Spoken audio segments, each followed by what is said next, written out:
Hi guys! Alam nyo ba na maganda ang benepisyo ng pag-inom ng salabat? Gawa na lang tayo guys! Tara! Panoorin nyo ang ating video at gumawa tayo ng ating sariling salabat. Ayan. Madali lang to guys! Panoorin nyo ang ating video para sa ating homemade salabat or ginger tea. Tara, let's go! Hi guys! Are you interested in planting, craft making, DIYs, pets, travels, cooking, and healthy lifestyles? Don't forget to subscribe and click the bell button. Ayan guys, meron tayong 500 grams or half kilo na luya para sa ating salabat. Dahil malamig ang panahon, kailangan natin ng natural remedy para hindi tayo masyadong magdepende sa mga gamot. So, ayan yung ating luya. So, huhugasan natin yan. Hugasan natin yung ating luya para malinis. Dahil, natin to, kakayurin. O gagamit tayo ng pangkayod para lumiit ang ating mga luya. So, ayan yung ating grater o yung ating pangkayot. So, kakayurin natin yung ating ginger. Kasama na yung balat. Total, malinis naman yan. At mamaya, pipigaan natin yan. Okay?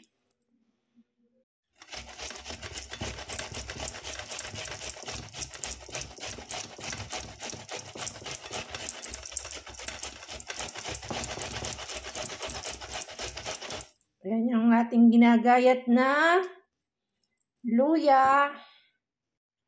Ayan na guys, lahat ng ating napiga na kayod o na-grate natin na luya. So, ang gagawin natin ngayon ay pipigaan natin ito. So, it's either manual na pagpiga or kung meron kayong malinis na tela, yun ang gamitin nyo sa pagpiga. Pagkuha ng juice ng ating ginger. Guys, kung pipigaan nyo yung inyong ginayat o grated ginger, kailangan malinis yung kamay nyo. So, pwede nyong pigaan ng ganito. Or ako kasi, gusto ko siya na gagamitan ng malinis na tela. Ayan, meron tayong malinis na tela dito. Then, maglalagay tayo ng yung kasya lang dun sa tela. Then, pipigaan natin para makuha yung juice. Ayan. Ayan, o. Yan ang kailangan natin. Purong-puro. Yan. Natural. Walang halong chemical. Make sure malinis ang kamay.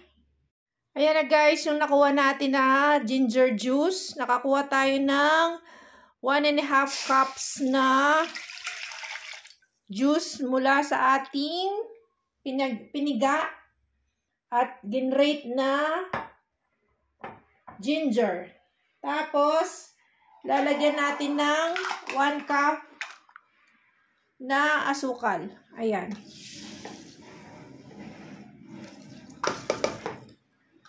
Tapos, isasalang natin sa medium heat na apoy. At lulutuin natin ito hanggang sa maging powder na siya. Haluin lang natin ng haluin guys. Hanggang sa kumulo na yung ating mixture. Ayan guys, kumukulo na.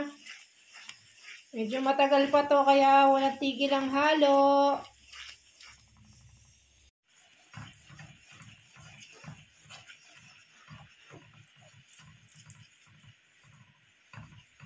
So guys, ganito na yung consistency na kailangan natin. Ayan.